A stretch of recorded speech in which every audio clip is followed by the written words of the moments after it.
Welcome to Next Time. It's episode 3. It is the 2nd of July, 2021. I'm Joe Kite. First, a little bit of house cleaning, as they say.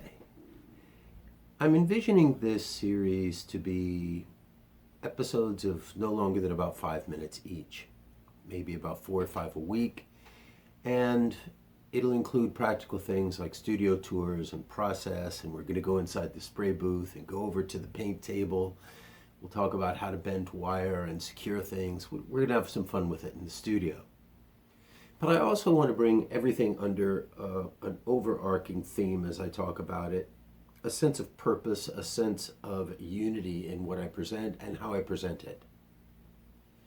In the first episode, I talked about the perception of necessity, and that necessity actually derives not so much from what we bare minimum need to survive, but necessity comes from the desires that are created by innovation.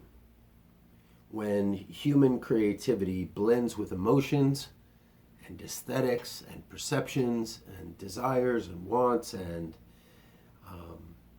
relationships, which I'll get to in a second, therein is a new understanding of necessity, and every artist needs to understand that.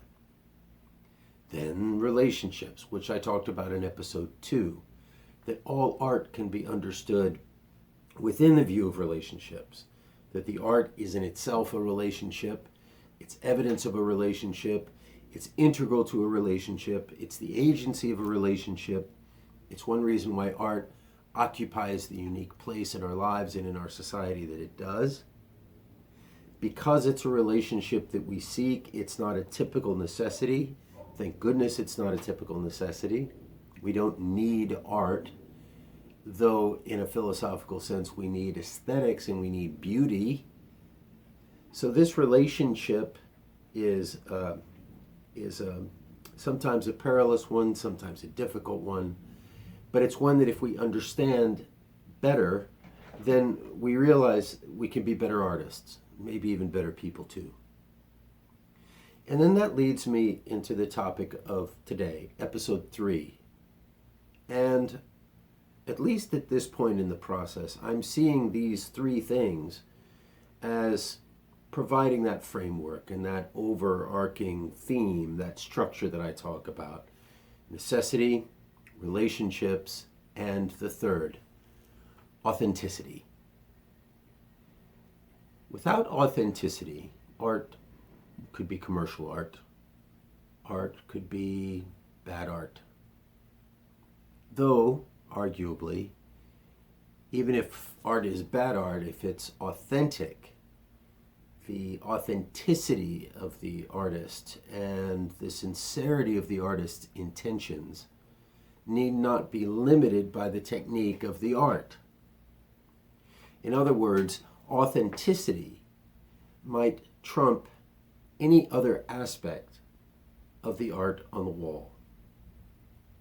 That maybe the entire glue for all of it is to bring authenticity to the experience as an artist.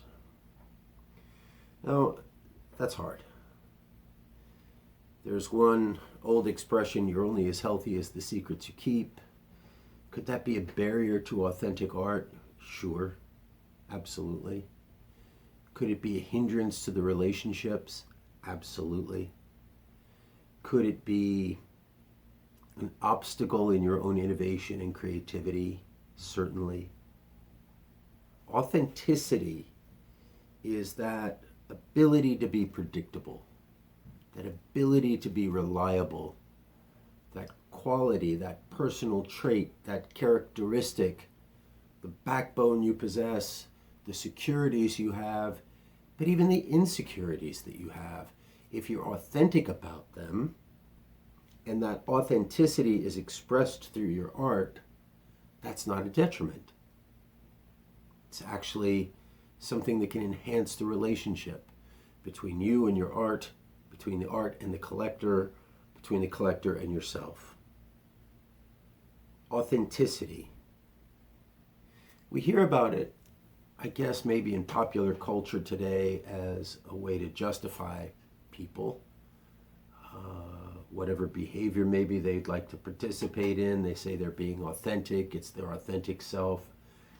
I'm not even veering into that aspect of it. I wanted to mention it only to say what I'm not talking about.